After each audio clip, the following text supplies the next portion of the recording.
Is this the end of the road for diesel-powered cars in the UK?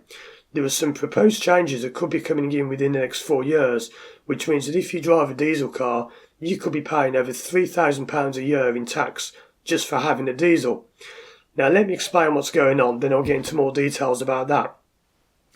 Now about 10 years ago now in the UK, we had this massive campaign by the government where they tried to get everyone to buy a diesel car because they said they polluted less than petrol.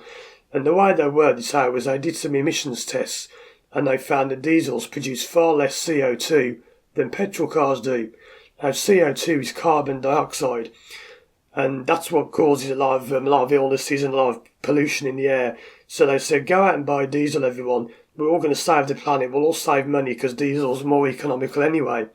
So everyone went out and bought a diesel. Well, most people did anyway. And diesels now are actually in the majority. Most people in the UK now drive a diesel-powered car. The government have now done a total U-turn and said that diesels pollute more. And the way they've worded this out is they've said that although they produce less CO2, they actually produce more nitrogen dioxide, and they're very harmful.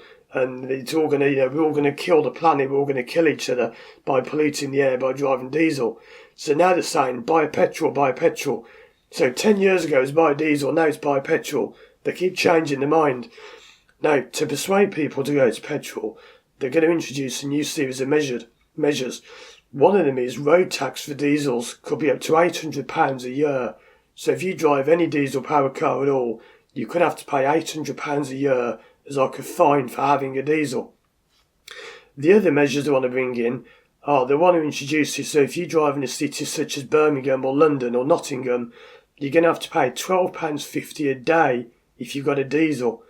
Now if you do the maths, £12.50 a day times 5 days a week times 48 weeks of the year, that's somebody driving into work and back every day, is £3,000.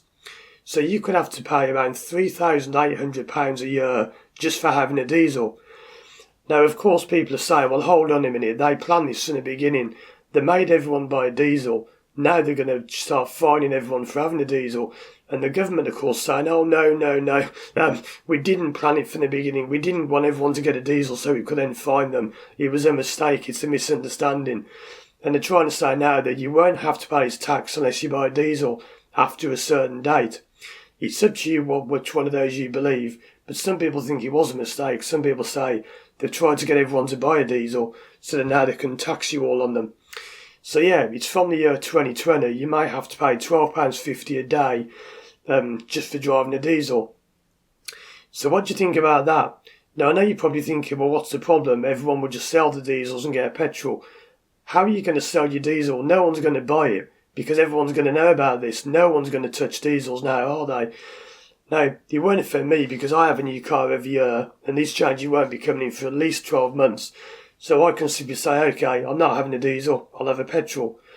But what do you think about this? Is this a massive scam just to try and make more money? They insist it's not about making money.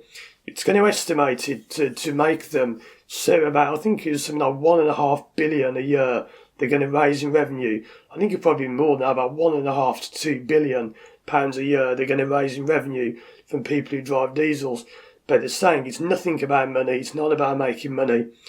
Anyway, let me know in the poll. There'll be a poll on the screen now. Is this all about making money or is it about saving the planet? Have your say in the comments below.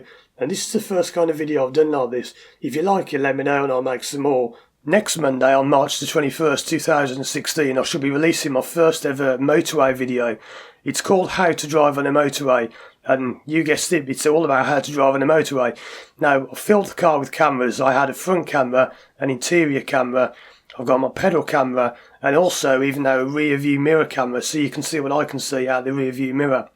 So I hope you're going to enjoy that. It's 48 minutes long. It covers loads of things such as how to join the motorway, how to exit the motorway, breakdowns and even some things like how to use cruise control. So I hope you're going to enjoy that. I'm going to try and release a new video now most Mondays at 9 o'clock GMT. 9 in the morning that is. I can't promise to always release one every Monday, but I'm going to try and make it so most Mondays at least I release a new video. That's going to be my new upload schedule. If that goes well, then I should try and stick to that time each week. So thanks for watching again. Please remember to subscribe and I'll see you again soon for more videos.